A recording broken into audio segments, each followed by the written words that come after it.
So there's this thing called the age of relatability. The age of relatability. Actually, I don't think there is. I think I just made that up. But it sounds cool, so I'm just going to roll with it. Basically, it's the age of the people that you hang out with. And how, like, when you're younger, it's just like a few years, apart, the people you hang out with. It doesn't really expand until, like, you're in your mid-30s. Because, like, say you're a little kid and you're in the 6th grade. You probably just hang around with other 6th graders in your class. Maybe 5th graders around your neighborhood. Now, unless somebody has, like, a younger brother who has to tag along, then you're probably hanging out with, like, a 3rd grader, maybe. If they've got cool toys. Oh, it's got a big wheel. Oh, yeah. Bring them along. But it doesn't really change until you're, like, in your mid-30s. That's when, you go 10 years in either direction. For the most part, you all kind of look the same. I'm sure the older side's got more, more balding and gray hair, and the younger side's got less wrinkles, and they look more youthful.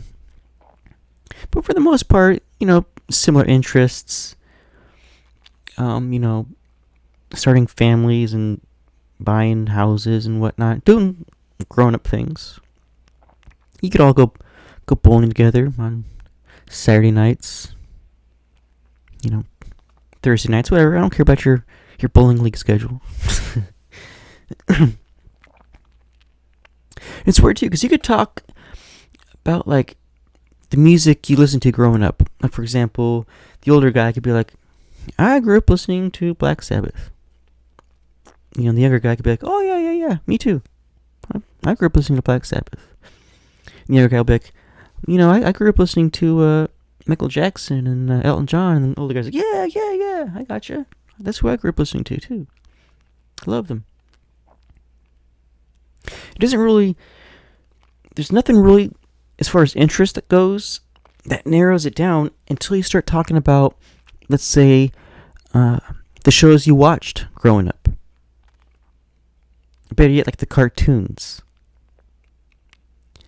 It's not until then that you realize that you have nothing really in common with these guys as far as shows they watched. Because TV's not like music. Music, they'll play a song, and if it's a hit, it goes on forever. TV's like, yeah, it's a good series, went on for 3 years, and it stopped. Never to be seen again.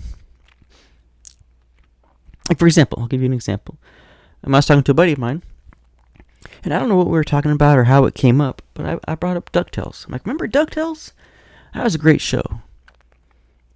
And he was like, I have no idea what you're talking about. I was like, DuckTales, Scrooge McDuck, he had his number one dime. He used to go swimming in his money bin. He's like, dude, I have no idea what you're talking about.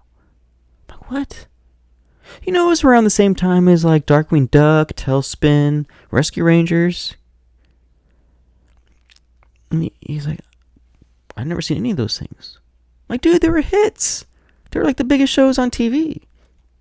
I'm like, okay, fine. What did you watch growing up? And I'm thinking he's going to say something like Doug or Rocko's Modern Life. Because even though I was a little bit older when those shows came out, I still watched them. I can still relate to those. And he says, I don't know. I watched SpongeBob.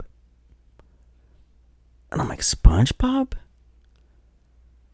Nothing before SpongeBob? I was like, no, I was SpongeBob. And I was like, dude, I was like 30 when SpongeBob came out. How were you watching? How old are you? What? I don't get it. It's just weird, because, like, I thought we were around the same age.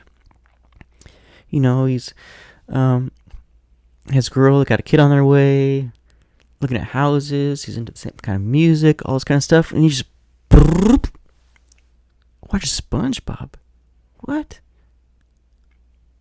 That's just weird.